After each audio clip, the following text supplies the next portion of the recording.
In ancient Greece, an Epicurean was a follower of Epicurus, a philosopher whose beliefs revolved around the pursuit of pleasure. Epicurus defined pleasure as the absence of pain in the body and of trouble in the soul, positing that all life virtues derive from this absence. Okay, so if you look at or if you focus on the second sentence, Epicurus would be the subject and defined pleasure would be the object. Okay, as absence of pain in the body and of trouble in the soul. Okay, so in other words, we set the pleasure equal to the absence of pain in the body and trouble in the soul. And clearly we need a quotation mark. And then positing that all life virtues derive from this absence.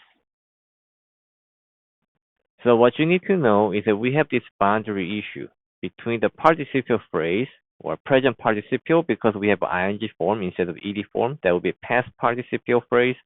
We have present participial phrase that describes or that modifies the phrase before. So in this case, we need a comma. Choice should be A. Now, what happens if you choose B? We have a colon for no reason. We're not trying to emphasize certain idea. And in that case, you need the independent sentence, and we're not seeing that.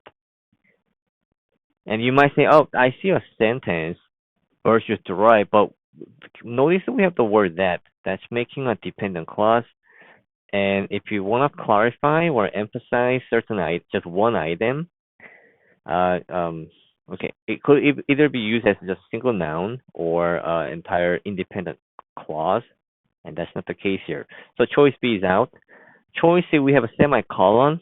That's wrong because the second part after semicolon or the part after the semicolon is not a complete sentence or it's not a complete independent clause. So C is out. D, you just create a fragment. You can't just say positing that all life virtues derive from the absence. Okay, it's missing the subject and verb stuff. So answer D is out. Correct answer is A, everyone.